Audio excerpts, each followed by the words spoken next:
The concept of Jewish black magic is a complex and often misunderstood topic that requires a nuanced and sensitive approach.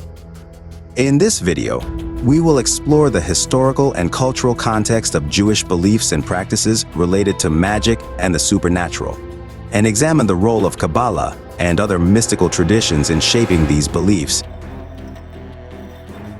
First, it's important to understand that Judaism has a long and rich history of mystical and esoteric traditions, dating back to the time of the Talmud and beyond.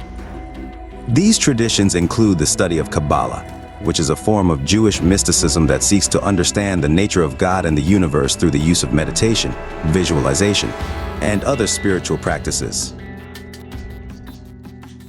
While Kabbalah is often associated with magic and the supernatural, it is important to note that the primary goal of Kabbalistic practice is to achieve a deeper understanding of God and the divine presence in the world. However, some Kabbalistic texts and traditions do include practices that could be interpreted as forms of magic or divination, such as the use of divine names and angels to achieve certain outcomes. It's also worth noting that the Jewish attitude towards magic and the supernatural has evolved over time and has been influenced by a variety of cultural and historical factors. In ancient times, the use of magic and divination was widespread throughout the Middle East, and many Jewish texts from this period reflect this cultural context. However, as Judaism developed and evolved, there was a growing emphasis on the importance of monotheism and the rejection of idolatry, which included the prohibition of magic and divination. Despite this prohibition, there are still a number of Jewish texts and legends that describe the use of magic and the supernatural for both good and evil purposes. For example, the Talmud contains stories of rabbis using magic to heal the sick or to protect themselves from harm, while other texts describe the use of magic for more sinister purposes, such as to curse one's enemies or to gain power over others. One of the most well-known examples of Jewish black magic is the legend of the golem, a mythical creature made of clay or mud that is brought to life through the use of Kabbalistic magic. According to the legend, a golem can be created by a righteous person who has mastered the secrets of Kabbalah and can be used to protect the Jewish community from harm. However, the golem is also said to be difficult to control and can become a destructive force if not properly managed. It's important to note that the concept of the golem is largely a product of folklore and legend and is not a central part of Jewish theology or practice.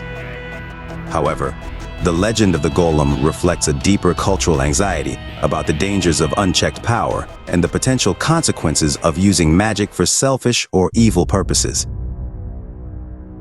Another example of Jewish black magic is the use of dibuks, which are malevolent spirits that are believed to possess the bodies of living people.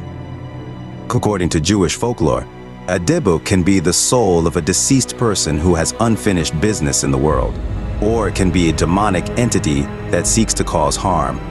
The exorcism of dibuks is a complex and dangerous process that requires the assistance of a skilled Kabbalist or rabbi. Despite these examples, it's important to reiterate that the use of magic and the supernatural for evil purposes is strictly forbidden in Judaism. The Jewish tradition places a strong emphasis on ethical behavior and the pursuit of justice, and any form of magic that is used to harm others is seen as a violation of these core values.